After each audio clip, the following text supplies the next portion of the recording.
Hi, everyone. I hope you're all safe and well. And thank you for joining us for today's event. My name is Safa Lukili. I'm the events director of the Oxford Climate Society and a master's student in environmental change and management here at Oxford. Our society is part of the university, and we aim to develop a new generation of informed climate leaders. In addition to our speaker events, we also run educational programs throughout the year. And we run the world's largest student-led climate journal, The Anthroposphere, and are working currently with the university to develop net zero policies. So welcome everyone, and thank you for joining us. Today's event will discuss essential principles for effectively communication on the climate crisis. Climate change communication has been the subject of much research in the past decade. And despite a consensus among the scientific community on the existence and causes of climate change, public engagement and political action on this issue have been quite weak. The hydrocarbon industry has invested much money and effort in perpetuating the idea that the anthropogenic nature of climate change is debatable, turning scientific research into a matter of political positioning. And as a result, 25 years after the IPCC second assessment, which concluded that human activity actually affected and is affecting the global climate, climate denialism remains an important part of political debate, especially in the Anglosphere. And although there was initially a belief that it was a lack of the lack of scientific knowledge that was at the base of this, research has consistently shown that beyond the level of scientific knowledge, it was people's values and political views that influenced their attitude towards climate change. And so if communication more is not enough, how do we communicate better?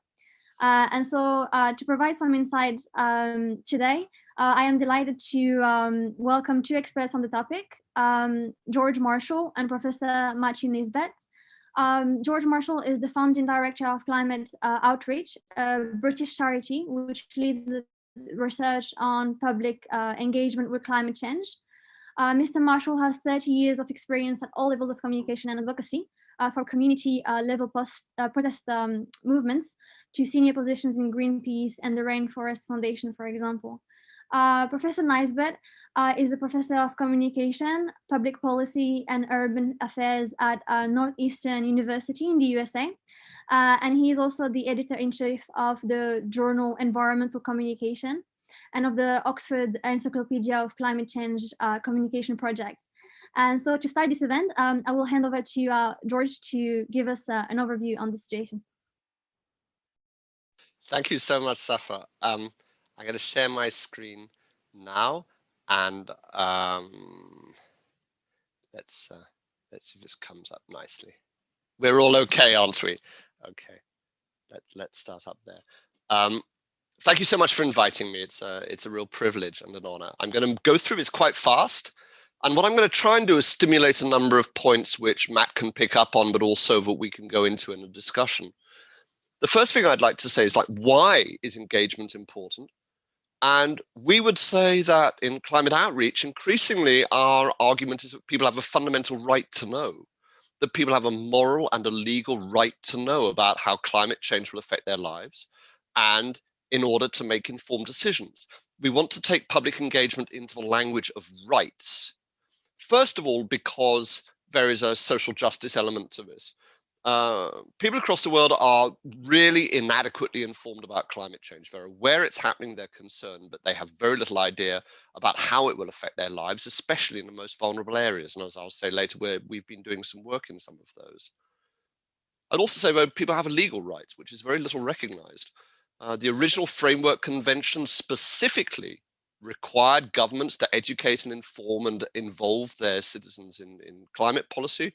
The Paris Agreement has an entire article dedicated to this and several others supporting it. This has been very poorly implemented. So let's not talk about engagement as something which is desirable. Let's talk about it as a fundamental right. But secondly, the reason that this is so important is because we cannot achieve targets without public engagement.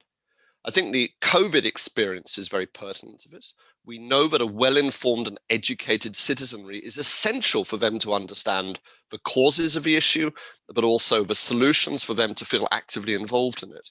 If you do not inform the citizens about climate change adequately, and that means, as we will hear from both of us, that you speak to their values in a way which actually reflects who they are, you get situations like this. This is the Australian response to a very moderate carbon pricing policy brought in by the government. And you see similar situations around the world, with the Gilets jaunes in France, when carbon pricing was brought in France, with resistance to fossil fuel subsidies and so on. Climate change then becomes an amplifier of existing schisms in society and existing grievances. And that's what we've seen increasingly. So what then is strong? What do we know is effective? And I'm sure Matt will expand a lot on this, but I just want to kind of like give a ballpark. I think the important thing, as we were hearing from Safar, is that it's about values. We have to understand that climate change communications is not about imparting scientific data into people's heads. There's a lot of excellent research that actually shows that people's biases and attitudes are formed quite separately, but they're socially formed, and that very smart people can do very, very smart bias. What we know is that climate change is understood and believed. I don't apologize for using the word belief, because there is a belief component to this, as a socially constructed narrative, conveyed by trusted communicators, shared through social mechanisms and social norms, and those narratives reflect identity and values. We can expand a lot on this point, but this is this is part of the explanation that we used in this report, which is here for the IPCC. We have been advising the IPCC, Intergovernmental Panel on Climate Change, on communicating to a broader public, including how to communicate their science. And one of the things that we say to them, they're scientists, is we say climate change is a science, it's built on a science. That's extremely important. And climate change communications is a science and is built on a science. And if we take that one statement on that screen there, the literature, the peer-reviewed literature evidence base for that, I got about this far and then I got bored of doing it. And again, as Matt, as the editor of the Encyclopedia of Climate Change Communications, has done a fantastic job putting together a huge, huge body of research. So it's a science. It's a peer-reviewed, evidence-based science. And this is what it tells us, in essence. This is the formula that we can apply to communications. Strong and effective communications, when you develop them and when you test them, reflect people's identity to them. It says, this is who you are, and you're great, by the way. And if you want evidence of that, look at how Donald Trump would speak to his audiences. I love you guys. You're great. You're fantastic. Validation is critically important. It reflects to people what they care about, what is important to them. It shows them that other people in their social peer group agree with what is being said or what is being asked of them, because this is really important. The reward for taking action on climate change is not saving the planet or the polar bear or some distant objective. It's being part of your group, being more a part of your group, and helping to make the world the way you would like it to be. And therefore, for any audience, we have to start by listening to them. What makes you proud of who you are? What are the things that you care about? What are the things which give you a sense of identity, such that when we say take action on climate change, we are reinforcing that sense of identity, not undermining it? This role of trusted messengers is extremely important. A great deal of the problem we have around climate change communications are issues of trust. Trusted messengers are invariably people who are like us. There's more to it than that, I have to say. There's a lot more to issues of trust than simply that. But let's just stick with that for the moment. The most trusted messengers, repeatedly in surveys, people say that the people they trust the most are the people who are like themselves. And one of the obvious conclusions of this is that celebrities are, in my view, something of a disaster when it comes to climate communications, because they're brands, and therefore they're brands you either support or don't support. But I'm afraid that they are also people who have very high carbon lifestyles, which actually is one of the things which undermines trust. So park that comment there. Maybe people would like to address it. I want to flag up polarization. as a really important issue and a theme that we can explore. Again, Matt has spoken a lot and written a lot on this, so hopefully this is something we can develop in our conversation. Polarization is, in many societies, the primary obstacle for building this mandate we're talking about. Let's explore the word mandate. Mandate as creating the space within which strong policy can happen because people are supporting it, they're working together, they're taking action in their own lives, and they are giving the permission to government for strong policy. We cannot achieve 1.5 or even 2 degrees without that. It has to be broad-based. This is not like selling a product where you don't care if 25% of people hate it, if 75% of people buy it. It has to be broad-based and across the board. An excellent piece of research done by academics at the University of Queensland looked at a very wide range of studies trying to identify what were the key factors in climate change attitudes. And as you can see from this, political alliances and political attitudes absolutely lead the pack. But the others are not to be ignored.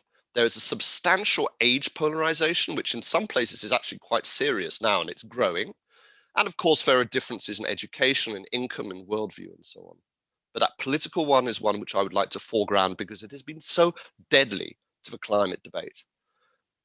In many, many countries, in Britain, it certainly has been. It's the single largest determinant of attitudes, but I have to say across the English-speaking world, but also increasingly in other places too. In Germany, political identification has become a major, major issue.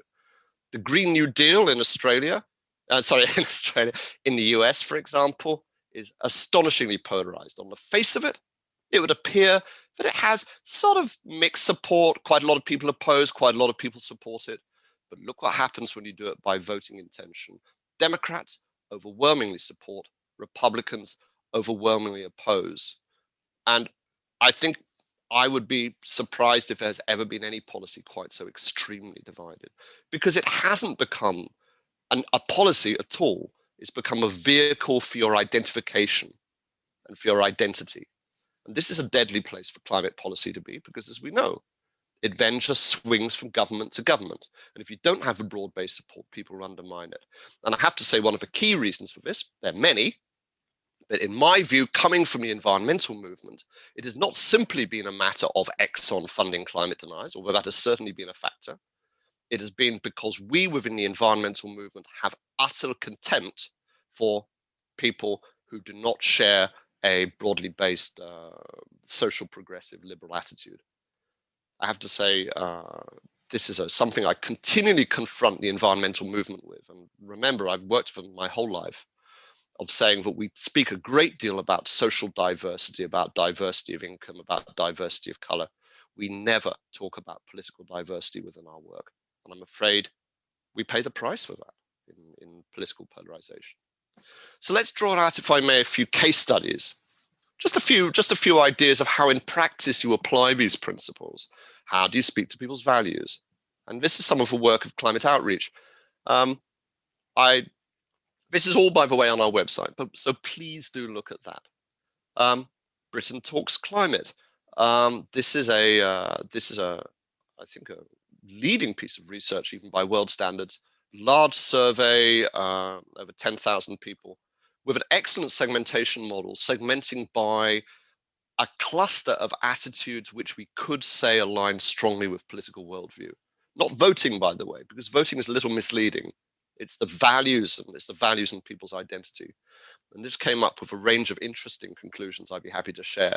But it's trying to get to the bottom of this issue. How do we speak to people in a way which chimes well with their values? It doesn't say to them, you have to be like us or you have to be different, but actually says, you have something really important and worthwhile to contribute. You are valuable and important and worthwhile. And this is the kind of language we need to get to. Here's an example. This is a campaign which we helped design and has been running now since 2010 for the Climate Coalition, which, as you might know, has, I think, over 70 organizations in. And it's called For the Love Of. And rather than talking about climate change as some abstract sense, it is people speaking in their own words about the things they care about and how they're concerned about how those things might be affected by climate change. So it's peer voices, people speaking their own sense, their own values, their own identity, and we're taking it out of the expert level, and we're talking about a shared sense of love, a positive and binding value. It's been a very successful campaign for opening up across the political spectrum. It's been one of the things which our friends in the campaign movement says has really opened doors for them with conservative governments. Here's another approach. I would really like to ban the word adaptation from the engagement discourse and talk about preparation. The language, and again, we have tested this repeatedly in many different places, the language that people respond to best is language of preparing in order to protect people you care about. So for example, if you go into a place which has had a major climate event and you say, you know that flooding you had, you know that disaster you had, well, there's going to be a lot more of that because it's getting worse and worse and worse and it's your fault, or any words to that effect. Of course, not surprisingly, the shutters start coming down. If, however, you go into those communities and say, you know, that flood you had, it really showed what a strong community we have, how we can pull together. You really showed how you can care for each other. Well, the scientists are warning there might be more of that, but we can cope with that if we prepare for it, we plan for it, and we get the best information we can about what is coming down the line. That is a very much more useful way of opening up a conversation, especially with the more skeptical and more conservative communities. We care, we're protecting the people we care about because that is who we are. Again, the validation of people's identity. Here's another example. For the last 3 years, we've been working closely with the World Bank to develop communication strategies for carbon pricing. Again, following on that disastrous experience in Australia. There's a whole guide out there. Please do look for it if you're interested. We did testing across Canada of our colleagues there. This was large sustained research. We developed narratives, we then tested them. We tested them against worldview and values, looking for the sweet spot, the place where we knew that we were maintaining the support of dedicated environmentalists, but we were also reaching out to a wider constituency.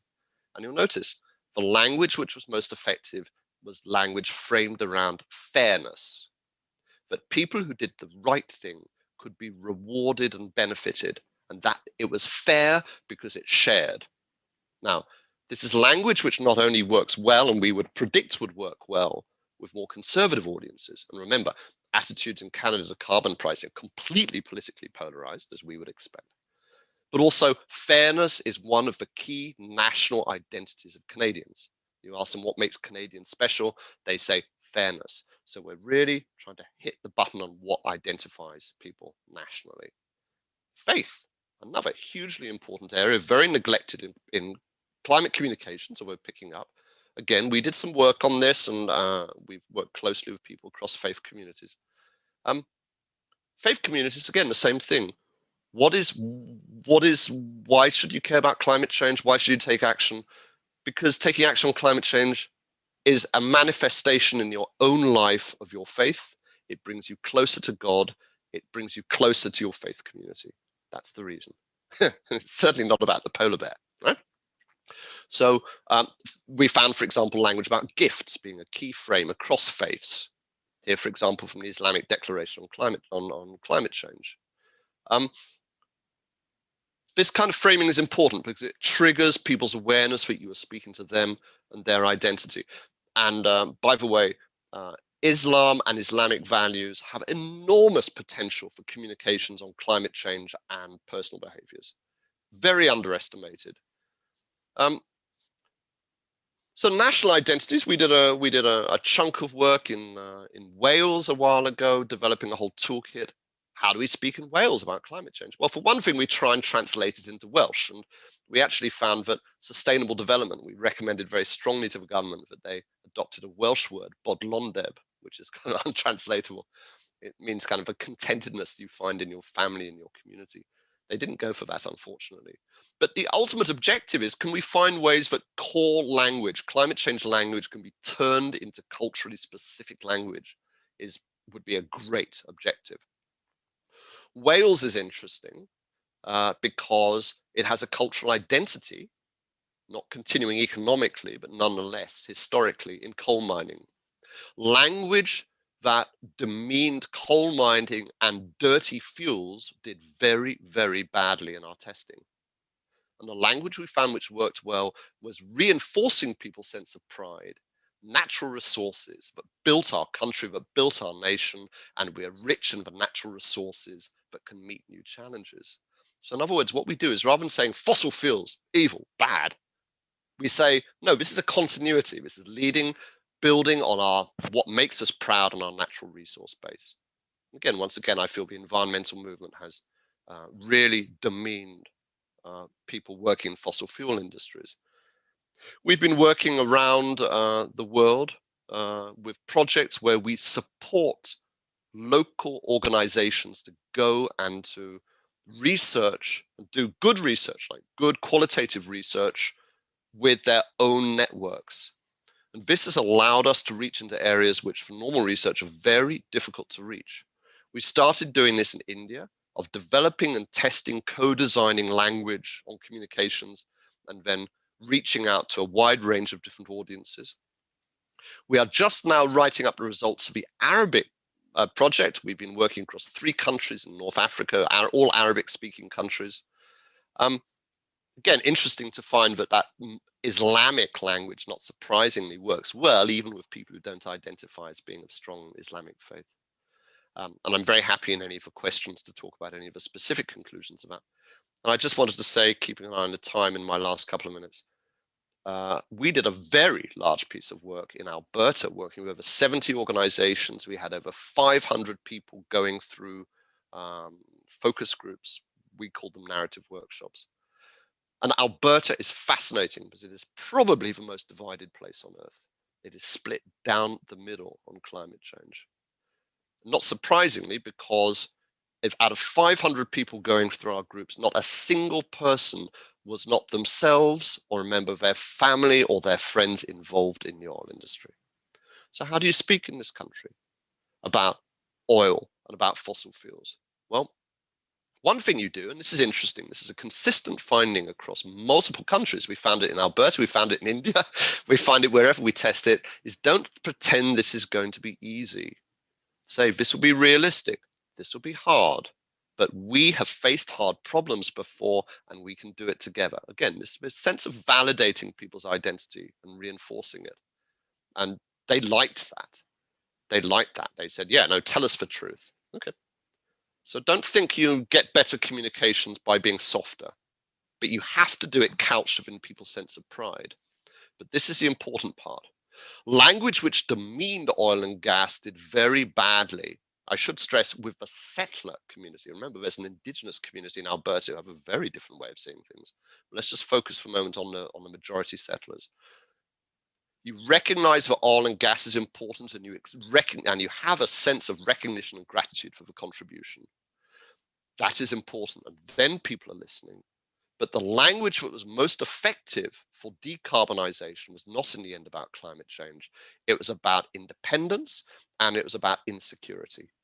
People said their concern was that they were totally locked into this roller coaster of going up and down with oil prices. They wanted security. Therefore, the key argument was security. So let's remember the arguments on climate change and transition are not just about the climate. They are often about much wider social issues. What were people's concerns? We listened to them and we reflected in the language.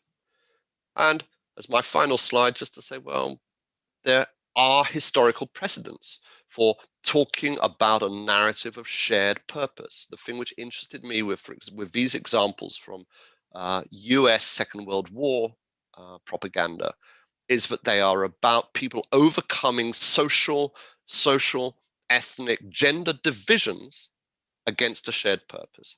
And there's a real opportunity, in my view, for narratives now around shared purpose of saying this is something maybe we can come together over. Thank you. Thank you so much, George. It was very interesting to hear how every project had a, peers' voices and was very context specific.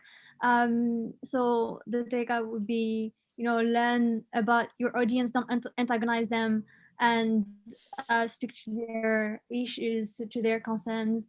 Thank you so much for the insights. I'll hand over to Matt now if you're ready. You're muted.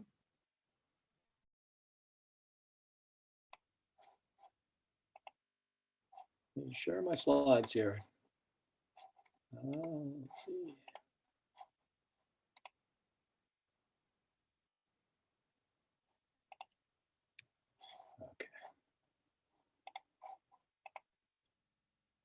Okay, great. All right, so first of all, I want to thank the Oxford Climate Society. You guys are already doing outstanding communication. I just browsed over to YouTube, and you have something like 250 people watching live from all over the world, it looks like.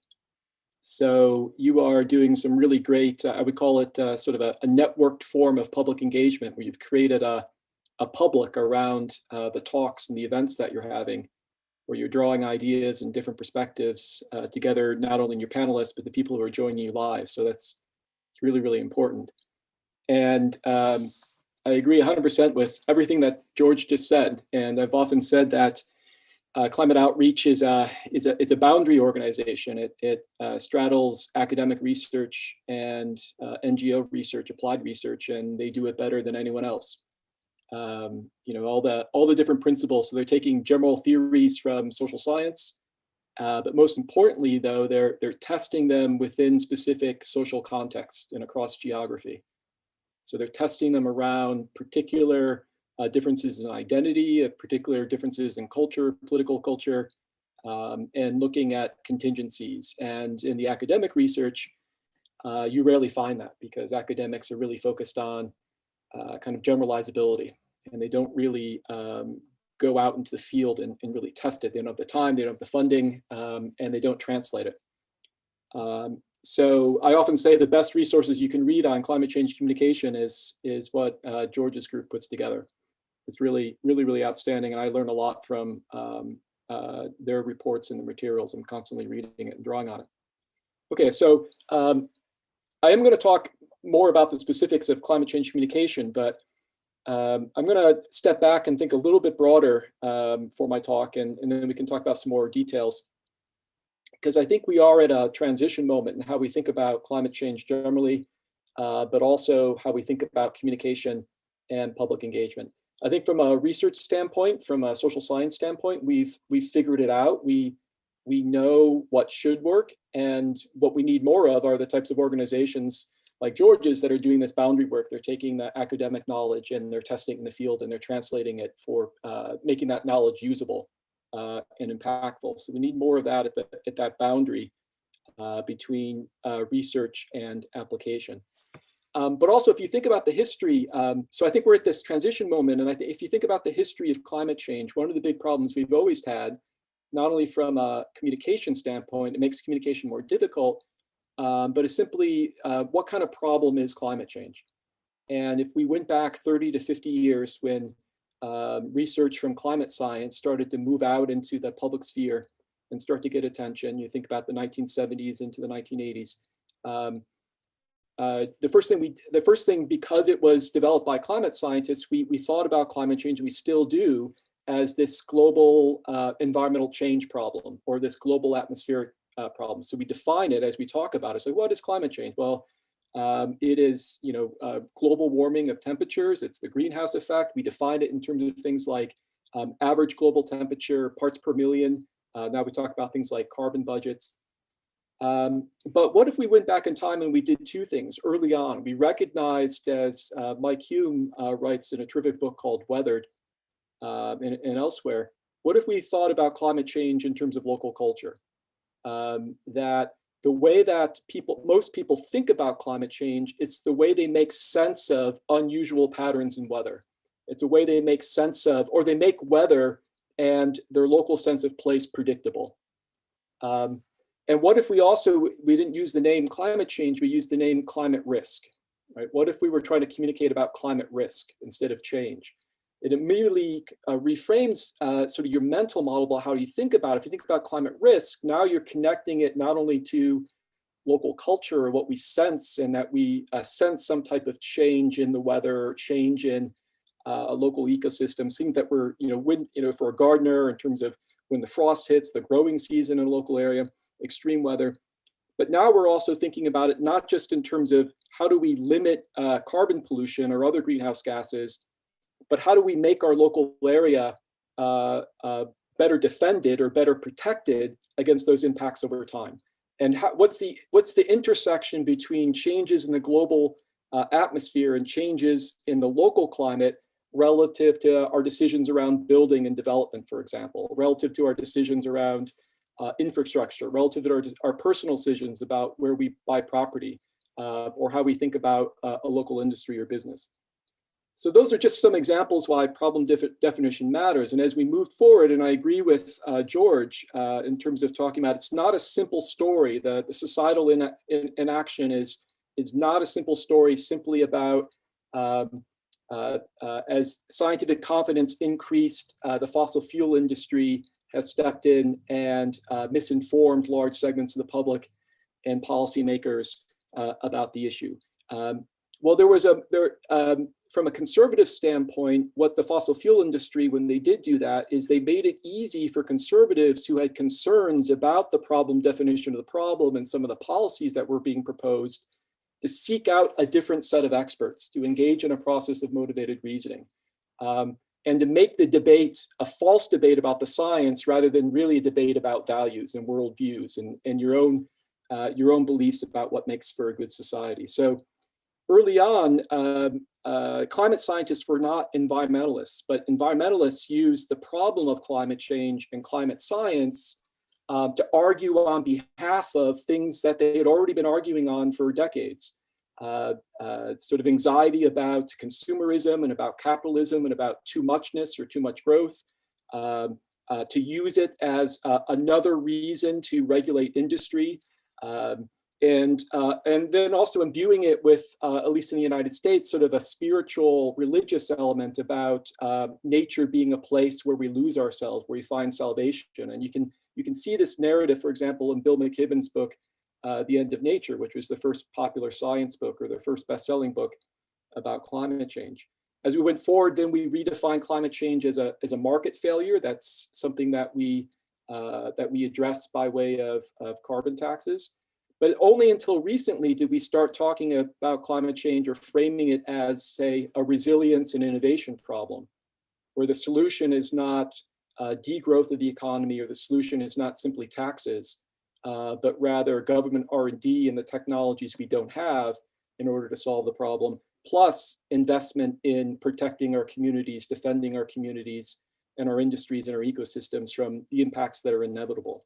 And then most recently, did we finally come around to talking about climate change as a social justice issue, which you moved from, at least in the United States and also in European countries, an almost exclusively white middle class to upper class movement, now to a movement that has strongly diversified in terms of, particularly among young people who are involved with it.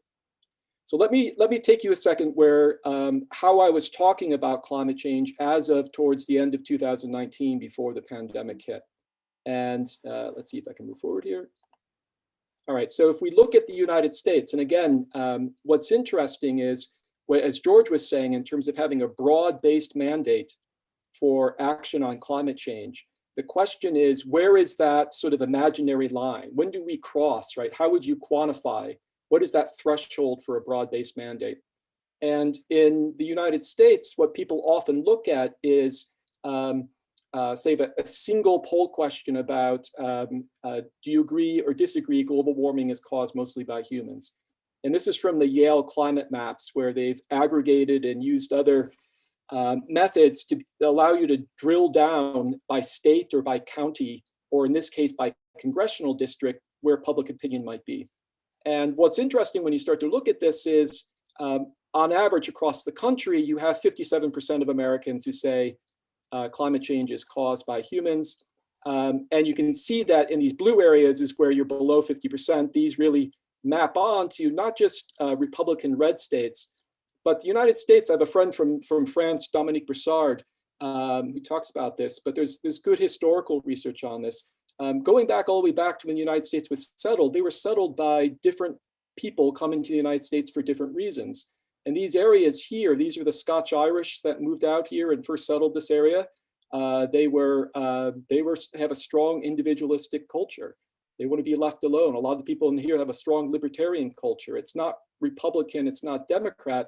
It's part of their political culture and their way of life going back centuries. And it's always going to be difficult for them to accept a problem like climate change, just like it is to accept something like mask wearing or other issues on the pandemic in light of their political culture and the relationship to government. And it's even worse than when they have political leaders, opinion leaders, sending them reinforcing cues for that political culture. But if you then move and look at other questions across congressional districts, and you ask, for example, should government fund research into renewable energy sources? 86% of Americans, right? So here you see this difference between, you don't necessarily need to have full agreement on the science of climate change to have support for important policy options. It definitely helps, right?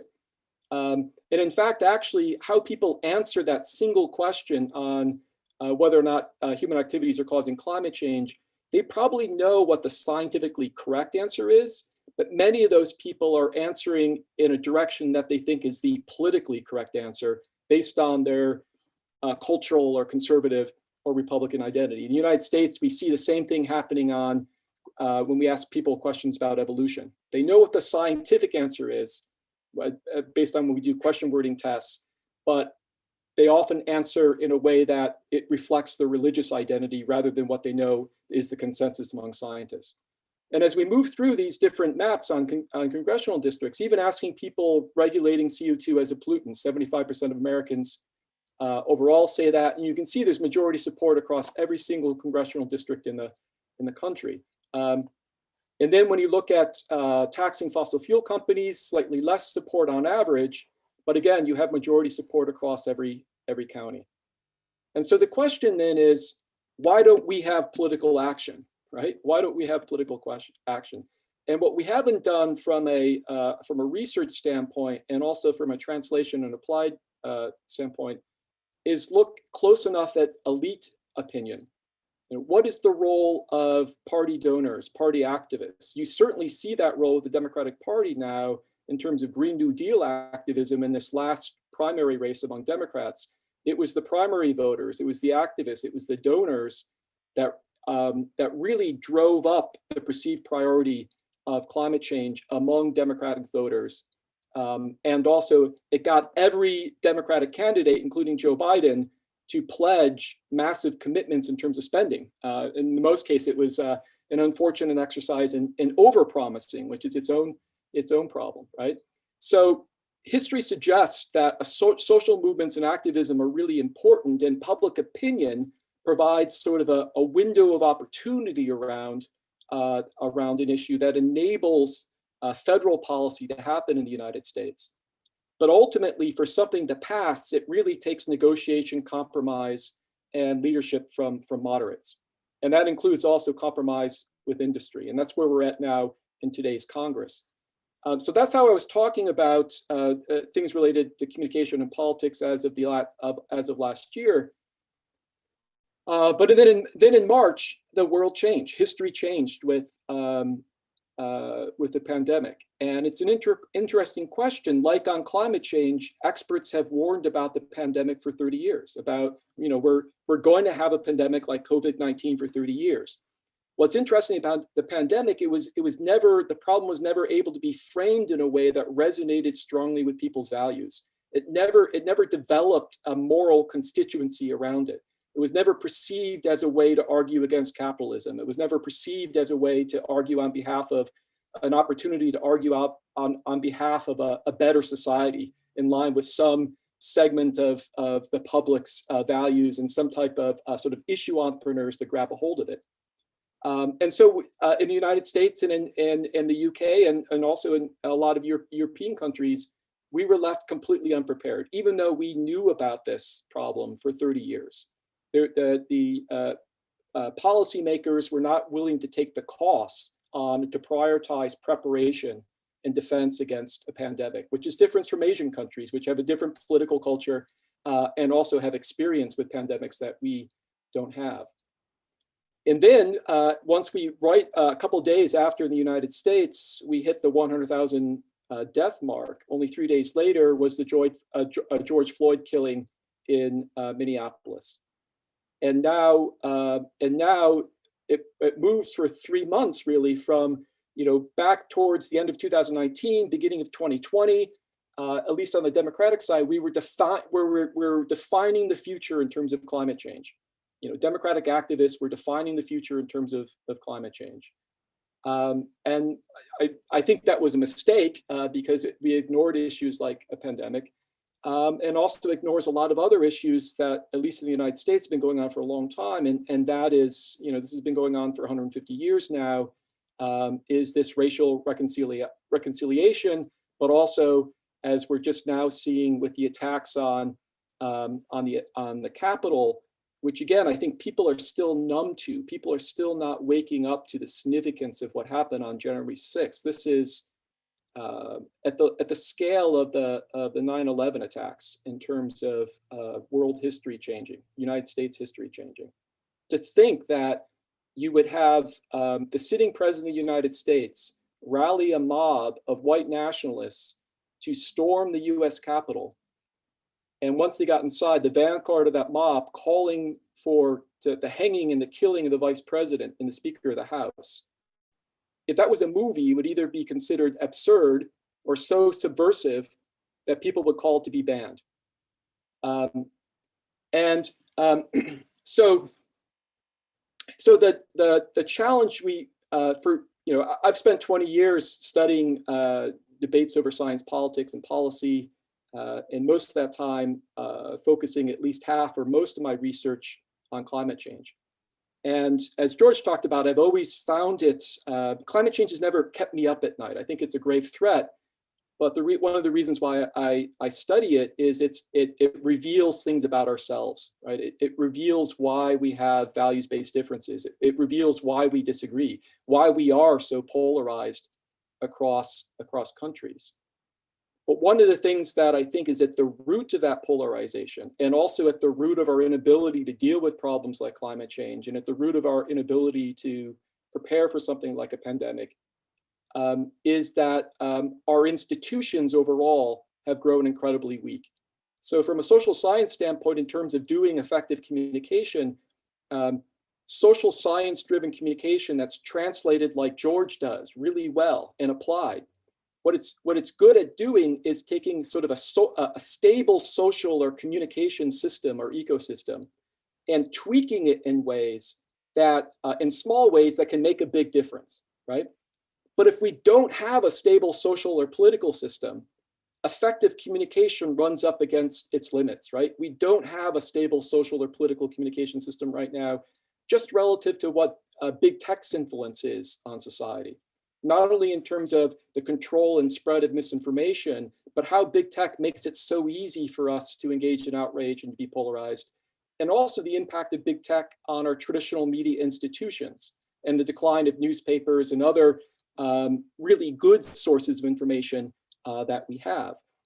Big tech also, in terms of Twitter and Facebook, it completely changes the patterns of our language. We start to talk about issues so that they can go viral on Facebook or Twitter. You saw that in the presidential debates.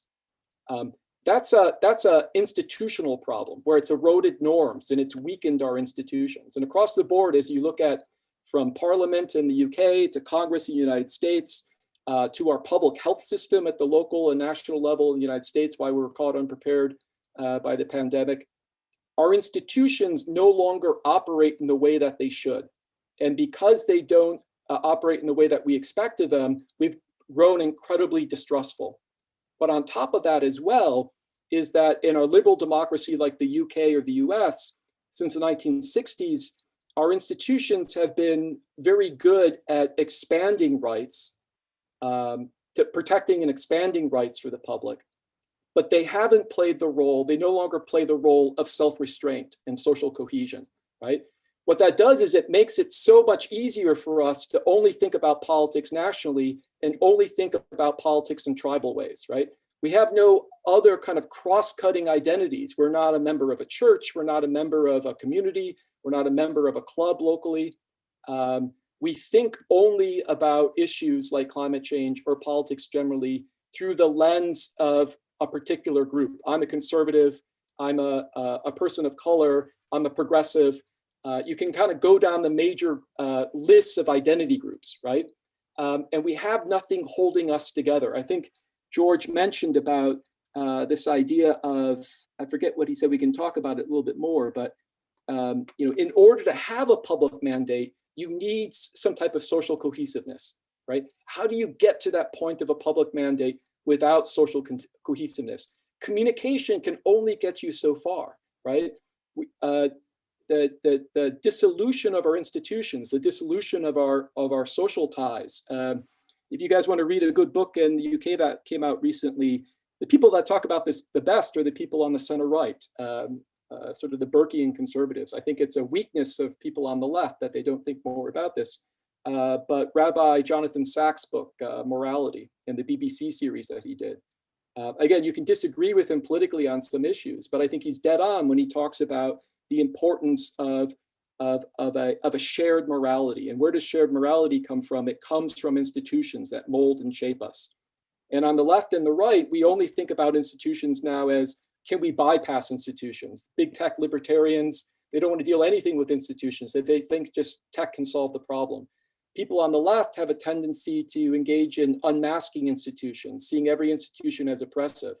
And they either want to topple institutions or they want to go around them, right? They want to bust norms. They want to change all the norms in institution. We've got to get around that. We have to recognize that institutions hold us together. So I think one of the solutions to, this has been something I've been thinking about for a long time, is, are we defining the problem of climate change correctly, right? Why does problem definition matter? If you look at the history of ideas and debates over that.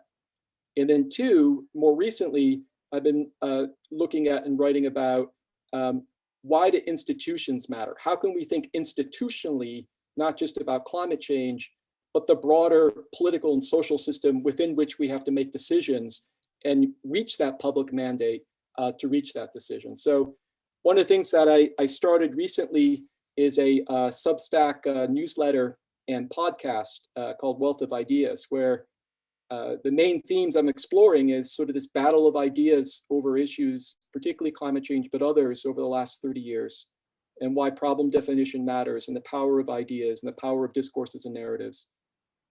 How to think institutionally about these issues, but also focusing on what does it mean to have a moderate mind.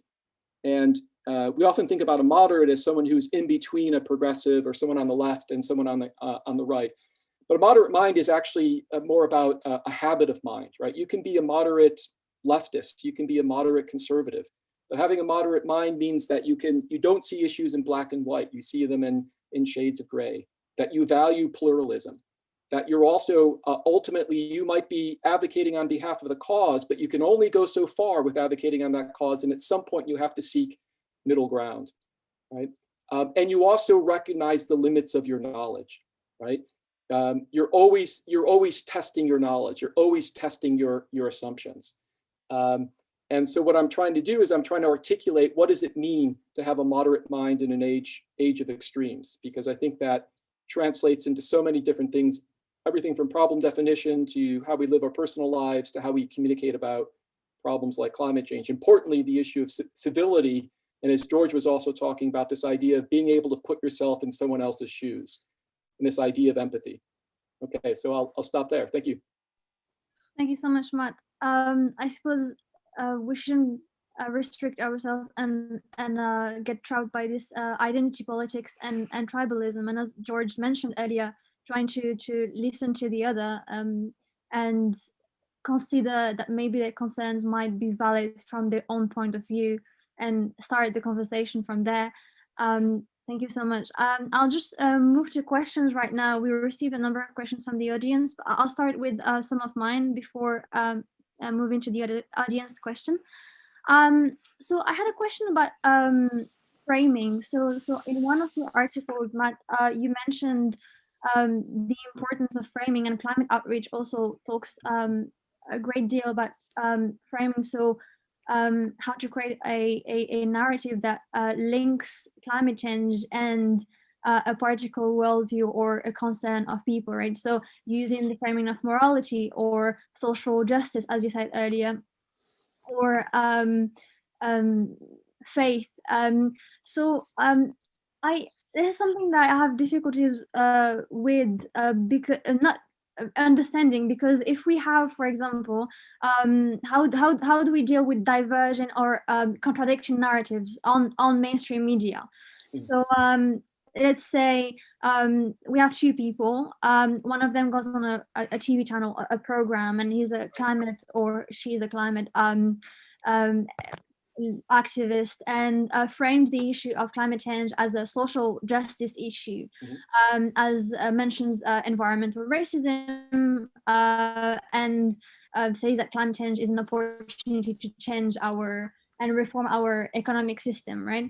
And then someone else on another, maybe more right-leaning, more conservative channel or program, frames climate change as a family issue, a faith issue, a morality issue, economic opportunities. So the person that already has kind of distrust for environmentalists and the environmentalist movement and for the media, and sees these narratives being developed from the same movement, might feel that they are manipulated maybe, and care more about what is said to other people than what is said to them.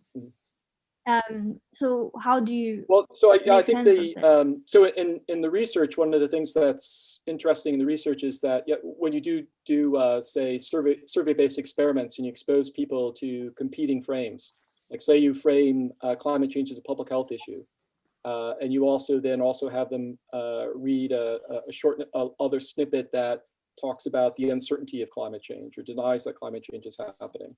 Those messages tend to cancel each other out, or they just enhance polarization. The type of scenario that you were talking about, as George was saying about, is that you need multiple opinion leaders that are trusted by different groups, communicating through channels that reach those groups, and defining, framing, or offering narratives about that problem, in this case, climate change, in a way that resonates with their values and their identity, right? So if I understood the scenario you were talking about, one of the things in today's media environment, people live in their own information enclaves, and they're so walled off from each other, right? So it's unlikely that someone who is seeing someone on television or somewhere else talking about climate change as a racial justice issue is also going to then see someone somewhere else then talking about it as a family values issue, right? Or in terms of religious, they might, right? It depends, right? I mean, you might run into those things, right? But I don't necessarily think that's the problem. I think the problem is institutionally, right? We have outlets like in the United States, like Fox News. We have even farther right now, Breitbart and other places, right? And you have the tabloid newspapers in the UK, where you get just a very strong focus on scientific uncertainty, exaggeration of costs, and also this narrative that these are, this is socialism, right? This is socialists trying to, take over capitalism, right? And that's the problem. So that was what I was hinting at, the fact that, for example, if the person that is watching is very disfavors, let's say, international cooperation, or is very much against socialism or state intervention, and sees that climate change being portrayed as a social issue, a way to change the capitalist system, even though the narrative that is proposed to that person is not that particular narrative, they still have access to that information and that communication online, right? So George can talk about this, but I think he used the example of the Green New Deal in the United States. But so the Green New Deal was a strong master mobilizing frame for the left in the United States. And if you look at the difference between Bernie Sanders in 2016 and Bernie Sanders in 2020, what the Green New Deal allowed him to do, along with some other things, is he was able to add in the racial justice component. He was able to, the Green New Deal framing around that talk about frontline and the communities that are affected the most by climate change, and using climate change as an opportunity to, make right on racial injustices. It was an incredibly mobilizing frame for sort of the grassroots left. I think the problem that the Green New Deal groups had is they weren't moderate-minded enough. They made the argument that basically there is no other solution, right? That we're living in this climate crisis, this climate emergency. We either transform the United States into a social democracy or we're screwed in 10 years, right? We're running out of time. And Alexandria Ocasio-Cortez made that argument closer than after Biden won the nomination. Then they started to started along with John Kerry sort of stepped in on behalf of Biden, and they were able to work out a compromise platform, right? But I think that's the mistake that they made, and made it very easy for Fox News then and conservatives then to polarize quickly within a matter of weeks. I mean, George can say more about this, but I wouldn't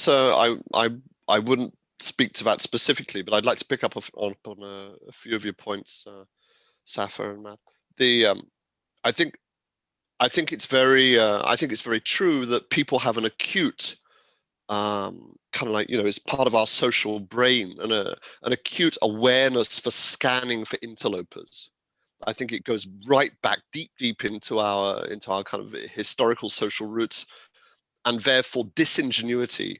People who appear to be saying something that they think that you will believe in, but are actually not sincere. A lack of sincerity is people react very strongly to, and therefore it's always a disaster when people try and represent someone else's views in order to communicate with them. The really important thing is to find people from different audiences who have the authority and the authenticity within that audience. And part of the problem, both with the Green New Deal, but right across the board on climate change, has been a lack of people from across the political spectrum holding those views and promoting them. And I think clearly, as we're saying, as you were saying, Matt, from the history of climate change, clearly it was something that got picked up very quickly by environmentalists because it locked in very well with an existing worldview. But I think my own movement really failed to recognize the weakness of not having wider representation. They should have prioritized going out there and getting a wider range of voices.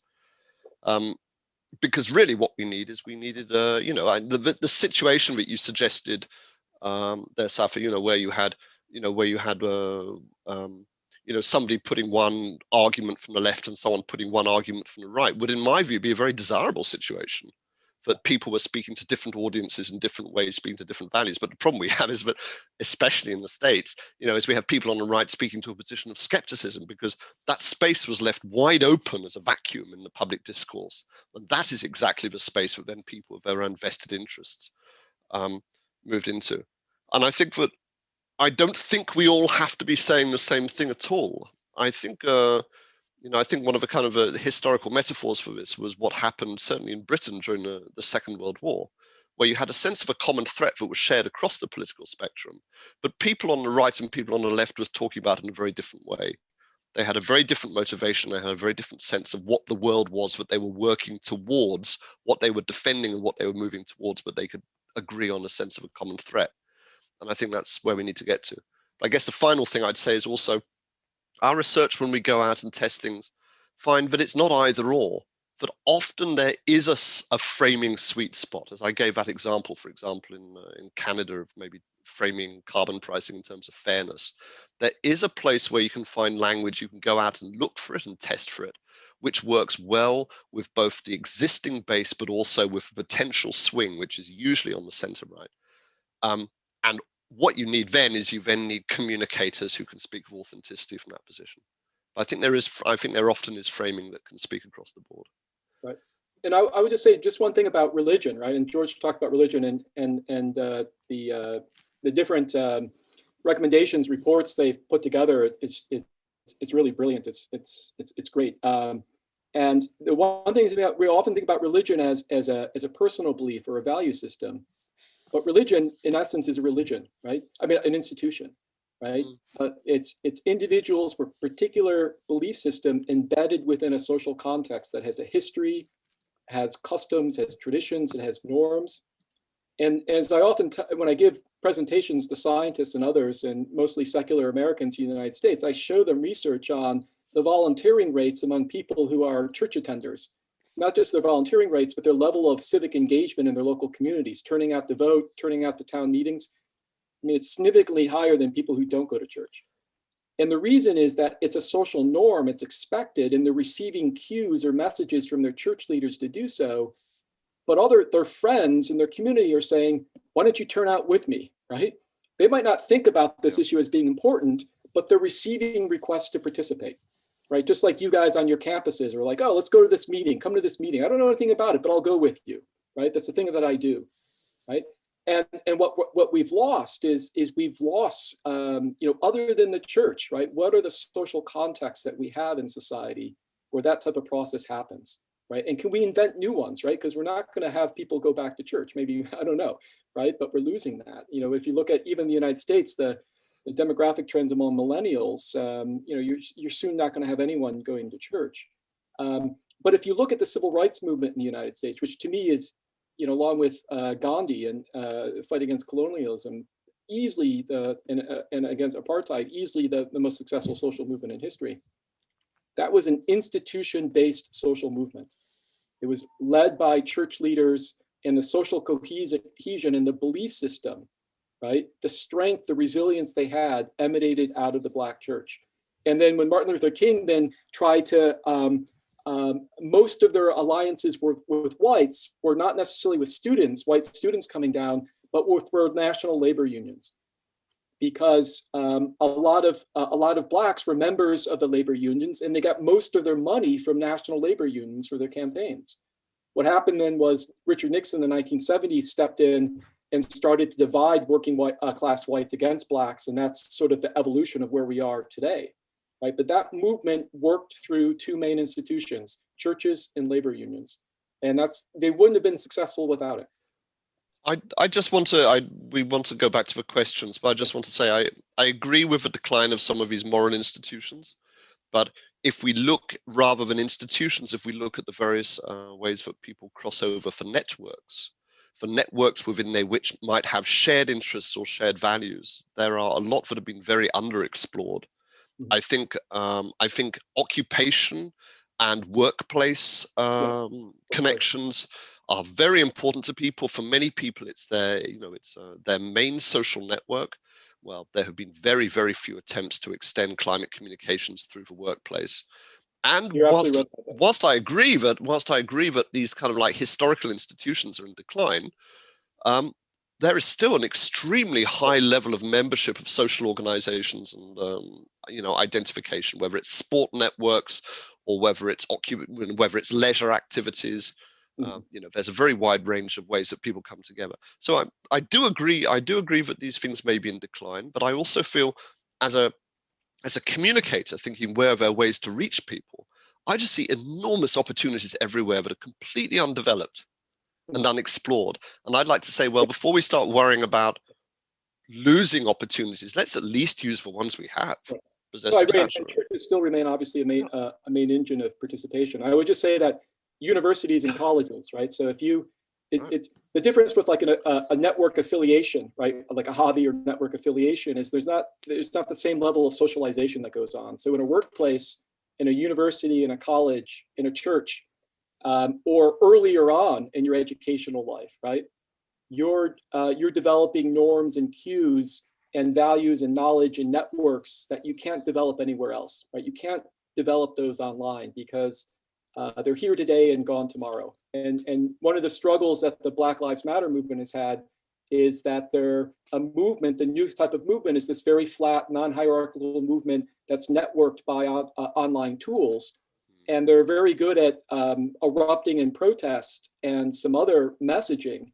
But when it comes down to social change at the local level or at the national level, because they lack of institution and organization, they've been limited. And that's one of the problems. Thank you so much for your thought, sharing your thought on this. I had another question that is very much maybe related, but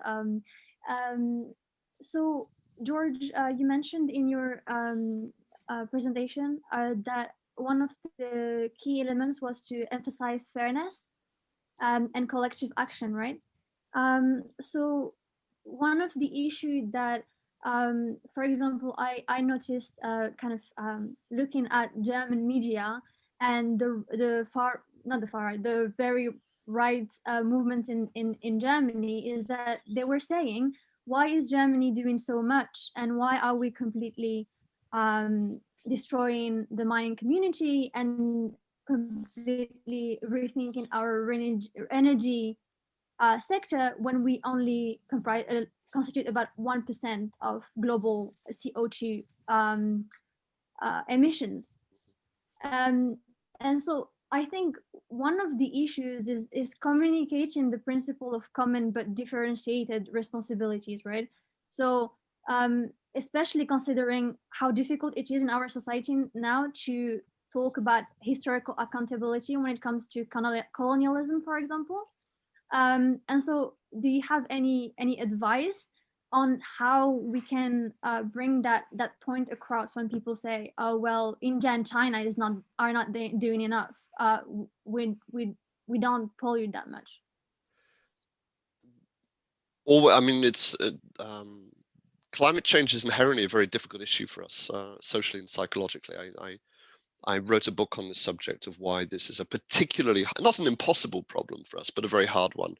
And these cross-boundary issues which cross boundaries, and issues that involve negotiation over shared resources are just notoriously difficult, because there's a strong incentive, as we know, to not to play your role, not to play a fair part. I think the thing that worries me about arguments around global justice or global fairness, or indeed any kind of, any kind of social equity argument, is that it requires that is part of someone's value set.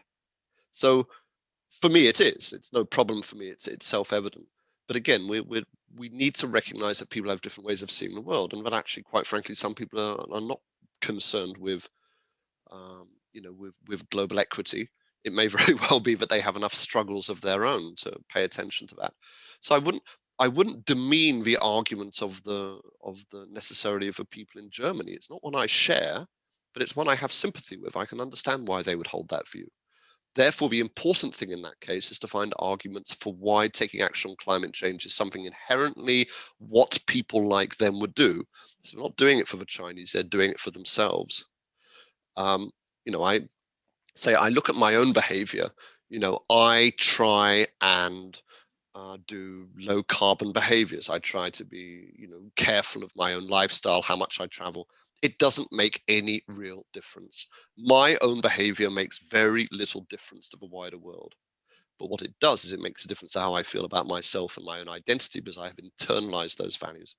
So I think that's I think that's basically where we need to get to. So therefore, for German coal mining communities, I think that the arguments would be about how this is inherently the kind of thing that historically that they have responded to. They've responded to change. They're resilient. That, I don't know, whatever the German values were about, resilience and overcoming burdens and using technology and their extraordinary social organization. I would say Germany, by the way, I'd say Germany is particularly interesting. We've recently done some work there, because Germany was always regarded as being a place of relatively strong consensus on climate change, and so it appeared from the research.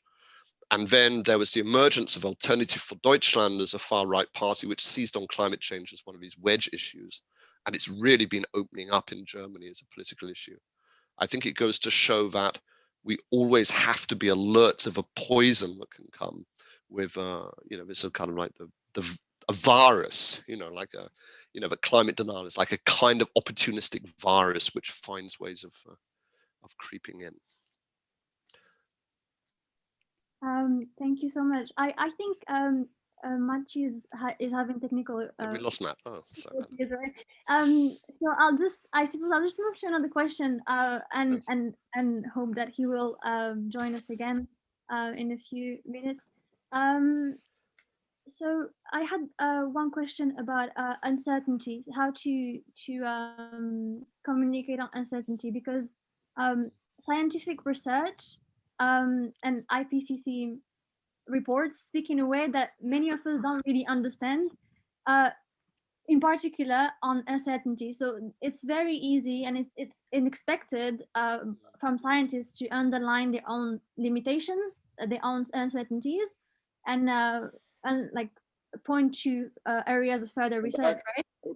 Hi. Oh, we have moved to another question, but if you want to give us some of your thought on the prior question, please go ahead. Can you hear me? Yeah, for some reason it's telling me my internet is unstable, but hopefully it'll be able to stick in here. But the only thing I just wanted to mention was I was just looking at the comments on YouTube, and a lot of people are asking about the language around, say, using the term climate emergency or climate crisis. And I'd be interested to hear what George thinks about that. But there's a really good set of articles by Mike Hume about some of the hazards in sort of climate emergency thinking. I agree with him. I think it's more than just a question of does it engage in too much of a fear appeal. I think it leads us down a sort of a train of thought around things where, you know, for example, in the United States, if Joe Biden declared a climate emergency tomorrow, it wouldn't make a lot of sense to most people, since we're already facing an emergency of a pandemic, and we're facing the emergency of white nationalist terrorism that are much more immediate. And on the right, it would be viewed as an excuse to clamp down on civil liberties, right? To kind of plow through any type of compromise or negotiation on climate policy. For those reasons, I think it would be a mistake. But I think also it's a mistake because if we were to declare a climate emergency, which I think, I don't know, several hundred municipalities and states and countries across the world have, it's an emergency that will never end, because climate change is not something we're going to solve or end. It's something that we're going to manage, and we're going to do better or worse at doing it over time. And, you know, and so we're going to be living in a constant state of emergency, which I think is difficult to do. And then, and the final piece of that is, if you are going to declare an emergency, you really have to show that you mean it. So most people that have declared an emergency or put together policy proposals on behalf of a climate emergency, they don't really reflect authentically what emergency would be. In terms of, if it really truly was an emergency, you would say, okay, I want to nationalize industry, and I want to do a whole set of issues in order to take sort of a liberal democracy in the direction of really sort of an authoritarian response, where you get that type of public mandate or social cohesiveness that you don't have, and you overcome industry resistance or other sources of social resistance. So I don't think anyone's willing to do that. So I think, and then I think the final piece is and also I wrote a piece about the problems in climate emergency journalism, where the Guardian now talks about a climate emergency, and the Columbia Journalism Review is advocating that all journalists now have to become Paul Revere's for climate change. And I think one of the things it does is that there are a lot of questions about technology, policy, and science that need to be explored by journalists and others critically, in terms of looking at the uncertainty and other things. Just on the face of it, something like carbon removal, for example. You know, if you look at all the IPCC models, how do you get to net zero by 2050? This massive mobilization of carbon removal technologies that we simply don't have. And then if we do, sort of the land use and other things, people are not prepared to really even think about that. And there's just a lot of questions that we need to have sort of open, critical discussion about. And the more you move towards thinking about a climate emergency, then it clamps down on people's willingness to have those discussions, because people think if you talk about uncertainty or technical challenges, it reduces enthusiasm for action. I just I'll also go back to what you were asking about, Saffron, a moment. There's a real danger with activists, especially people who work at the communications ends, of looking for some kind of magic bullet framing. You know, if only we could find the perfect way to pack this up, that there's an awful lot of overestimate of the power of some killer frame. Yeah. And this conversation has been going on certainly for as long as I've been working on climate change. You know, climate change and, as you were saying earlier, Matt, climate change and global warming, well, for a start, we began with two competing terms. They just appeared in a few scientific papers very early on in the piece, and they just became absorbed.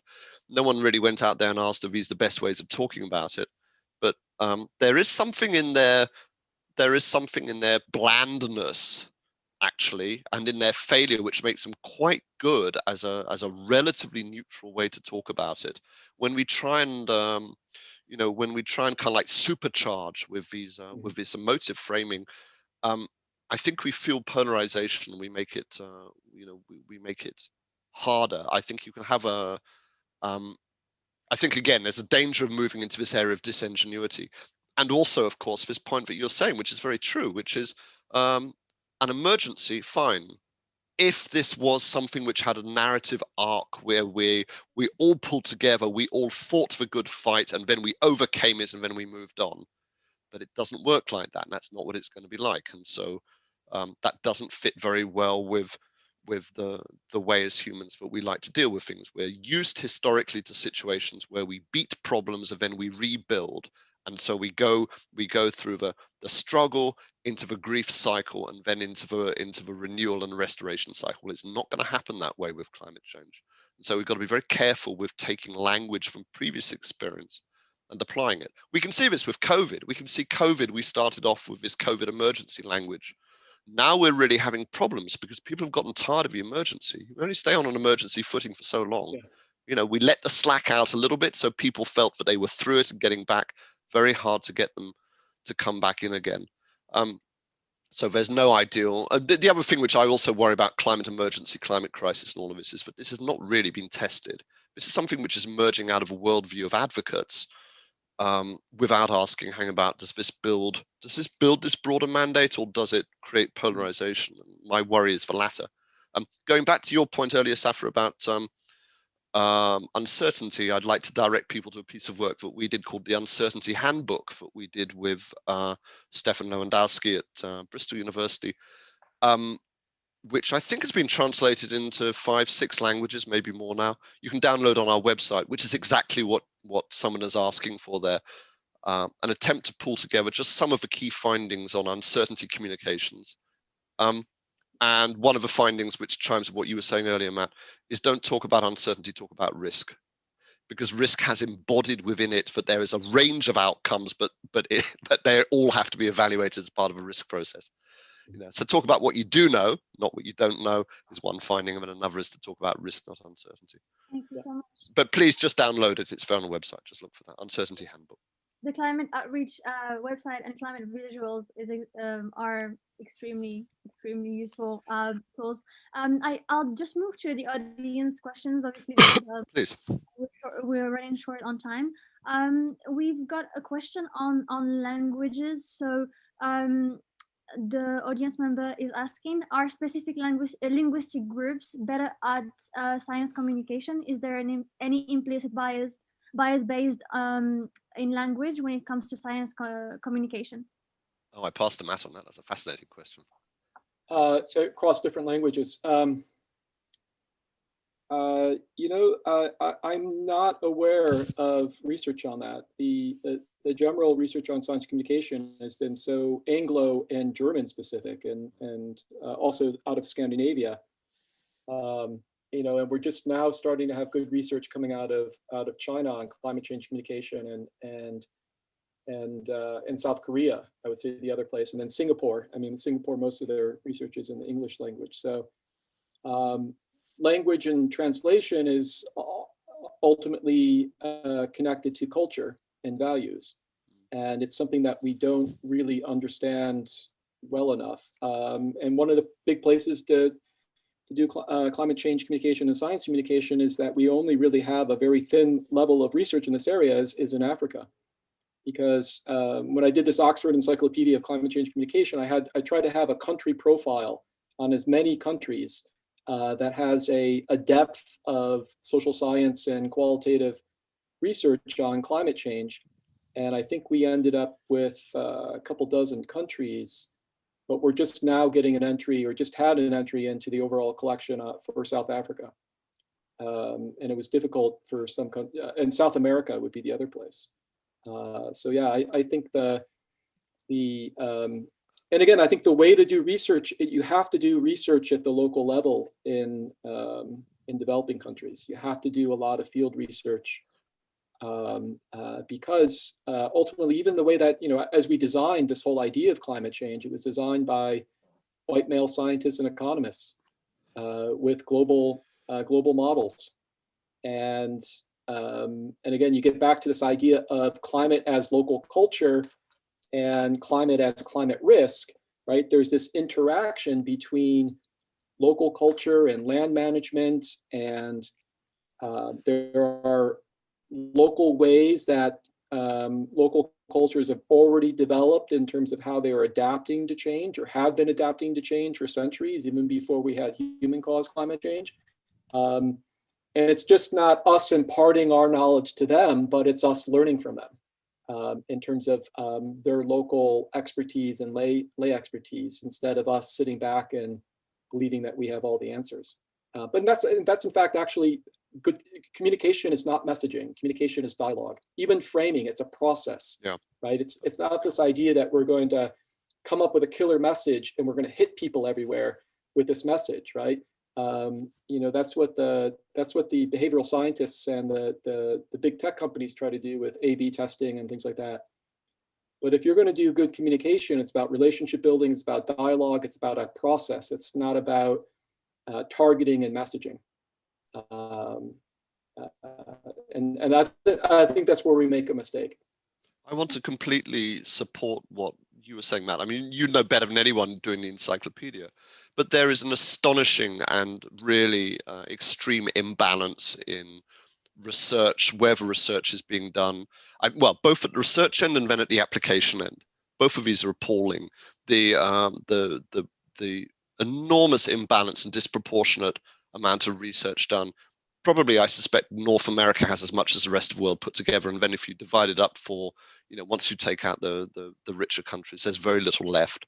And there is a real danger there then that the way that we talk about climate change is so determined by that research. So we avoid the mistake of saying it's just going to be shaped by the science. And then we say, no, let's do some communications research. And then the research is based around, again, a narrow range of cultures. And we don't recognize the opportunities for speaking other cultures, which is really for communications, it's about a process which enables and empowers people within countries to find their own language.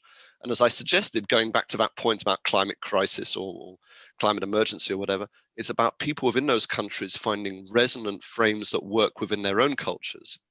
And certainly the point where I would get very excited would be when, different countries find very different ways of thinking and talking about it and shaping it. Because I think we actually need a new vocabulary on it. I think this is a new and unprecedented phenomenon which deserves new language. Yes, thank you so much. One other audience member is asking on fear. Matthew was surprised to hear you speak about the research problem of climate communication being solved. And he said, my understanding was that fear-based messaging of groups such as Extinction Rebellion was an unexpected success. So what is your view on fear and hope in climate communication? Well, the basic research finding is that fear appeals do work if they're not so overwhelming that people become fatalistic, and also that you're providing with that information realistic ways that people can start to feel a sense of agency, start to become involved, start to deal with the risks that you're communicating. Because otherwise people will tune out the message, they won't pay attention to it, they'll react in denial, or they'll just say, there's really nothing we can do. Extinction Rebellion, I think, again, it's how do you, and George can be interested in what George thinks about this. How do you rate success, right? I think Extinction Rebellion is a little bit like the Green New Deal movement in the United States. I think it has mobilized and energized an activist base. It's been good at getting a bigger attention for climate change in the news media and raising it up on the political agenda. But ultimately, even more so than the Green New Deal movement, I think Extinction Rebellion has a big problem with radicalism, and at least among different segments, and the willingness and dealing with reality that there's they're working within a pluralistic liberal democracy where you're not going to get everyone to think about an issue like you do, and there are trade-offs and competing issues. And also, I think it's a mistake to define the future exclusively in terms of climate change. It becomes very much a religion, and we then end up overlooking other threats. And people lose credibility when that happens. So again, there's trade-offs, right? And any type of social change requires a social movement. But it also requires a social movement that then has a relationship with moderates, who ultimately are the ones that enact policy. I think on Extinction Rebellion, I know these guys quite well. I really support what they did, which I think was quite realistic about what it thought it would achieve. I mean, they're aiming to be a catalyst. They talk a lot they have a sophisticated theoretical base, I think, of what they're trying to do. And they talk regularly about the Overton window, about trying to shift the window, the space within which policy can change. Of course, what it requires is that there's other people operating within that space who take up the opportunities. But there's no question, certainly here within the UK, that there was a convergence of Extinction Rebellion, Greta Thunberg, and the Committee on Climate Change, including Lord Deben, the former Environment Minister under Margaret Thatcher, speaking in very well-established conservative terms about the urgency of climate change coming at the same time, which I think was very healthy. I think it moved the debate onwards. I recognize, though, of course, there is always a danger with radical activists in terms of polarizing and charging the debate. In my view, though, it was a shot in the arm for the discourse here in Britain. Maybe in the States, it comes through differently. And fear, well, it always used to be the experience always used to be that fear language didn't work for climate change, and the testing showed that. I think one of the things is we have to be always very careful with not taking assumptions from previous research and thinking that they are constants. A lot happens, things shift. I mean, one of the things is that fear becomes more motivating when people feel that the threat is actually tangible. And the situation we had 20, 30 years ago was that it was not.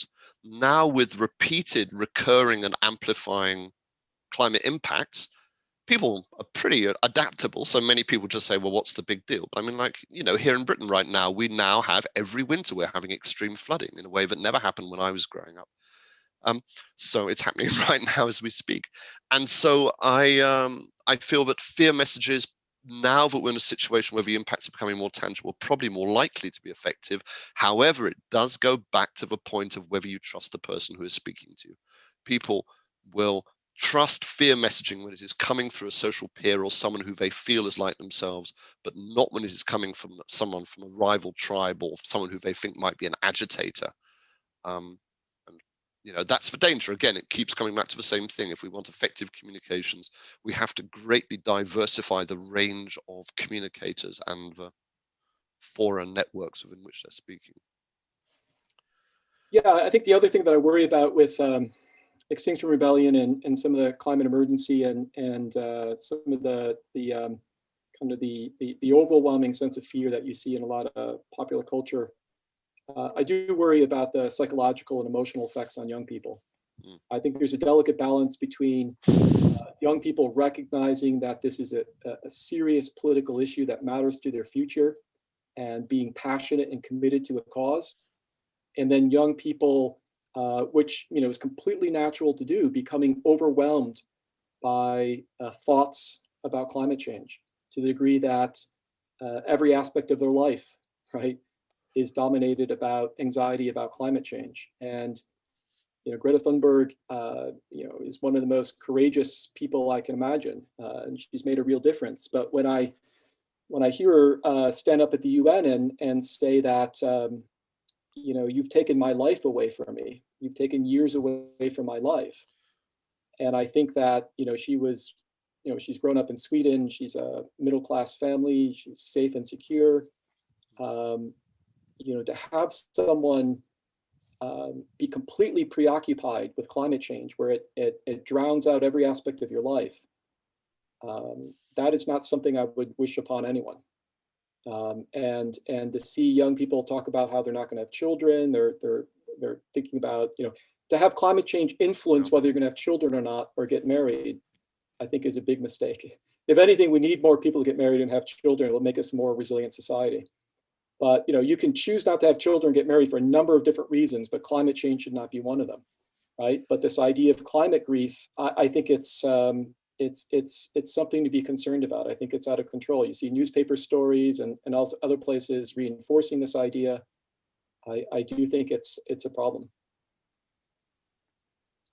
Thank you so much. I excuse the shameless plugging, but we will have an event on civil disobedience and I suppose communication again on Friday, Thursday, 11th February, if you want to join us for that. Given that we are running out of time at the moment, would you be able to provide some final comments for our audience before we wrap the event? Maybe we can start with George. I was hoping you were going to say Matt, so I could have a chance to, if Matt feels more prepared to give some final thoughts, and then I've got a moment to think. Oh, yeah, I guess, this reflects my own evolution as a researcher and as a husband and a father. I think climate change is an incredibly important issue. I wouldn't be studying it for as many years as I have been studying it. But the more I do it, though, the more I recognize that, don't get too specialized in your studies. Make sure that you're able to develop a habit of mind and a broad set of readings and relationships and experiences where you can recognize where climate change fits within this broader world, not just politically or socially, but within your own life as well. And again, I think everything as if you're a student, you're moving on professionally into the professional world or higher education, we tend to go to the extremes. We end up working these jobs for 70 hours a week, and we go down rabbit holes of specialization and research where we get ever more narrow and ever more sort of obsessed with things. And I would just counsel you to step back. And I think there's really a role for contemplative practices in how we think about problems like climate change and how we move forward in dealing with the world that's highly uncertain right now. And those are some of the things that I will be exploring at Wealth of Ideas at Substack when I start a podcast. So I hope people might check it out and join in the conversation there. So I'd like to go back to sort of how I started up my presentation, really, of taking it outside the area of just communications, actually saying why this is important. Reminding people that we should really be talking about how people have a right to know about something which is going to have such major implications for their lives, and a right to know and a right to understand. Not understand the entire thing, understand what is important and relevant to them and their concerns and their values.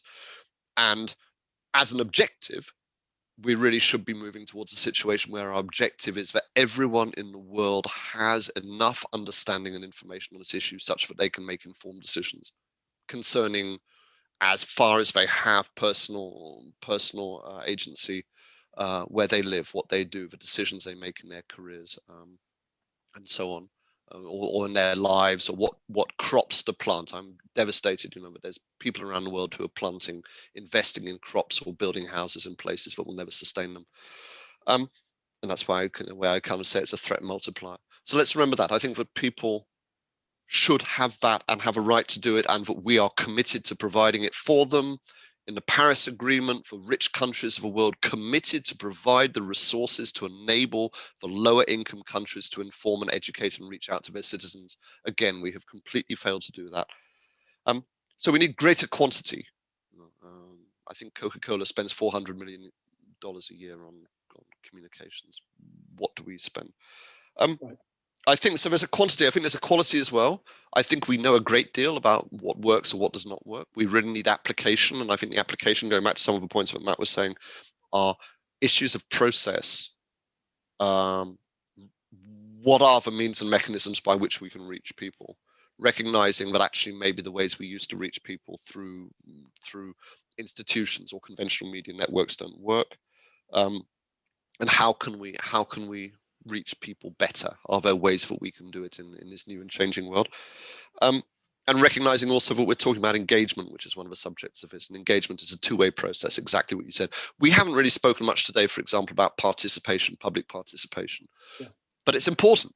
How do people feel that they are actively involved, that they're listened to, that they are listened to, and that they're participants in shaping the language, shaping the narrative, shaping the policy, and that they're parts of it. And also following up on what you were saying, like advice, I dare say we've got quite a lot of people on this call who are students. I just want to really encourage you to become involved in both climate change, but also maybe specifically this field. Immense opportunities and hugely exciting. And sometimes I give talks and careers talks, and I don't actually talk particularly about what I do. I talk about how much I enjoy my work and the people I work with and the satisfaction I have from having an impact. So I would really recommend that. And just as a passing point, because we didn't touch on it before, thank you very much, Safa, for referring to our visuals work. If there's anybody out there who is needing visuals for your work you want to draw on it, do have a look at the climate visuals aspects that we've been developing, a large library of visual images which have been tested to be effective, and visual vocabulary we haven't even touched on this time. But there are multiple forms of communication other than simply language, and visuals are one of them. So please have a look at our work on climate visuals. Thank you very much. Thank you. You guys are doing such a great job with what you're doing with your organization. So keep it up. Thanks so much, man.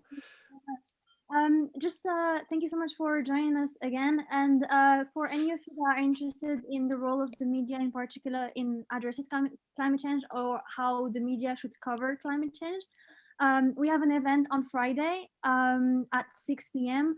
with Alan Ross-Bridger, the former editor-in-chief of The Guardian. And so if you want to hear from him as well, please join us then. And so now we'll stop the live stream. Take care. Thank you.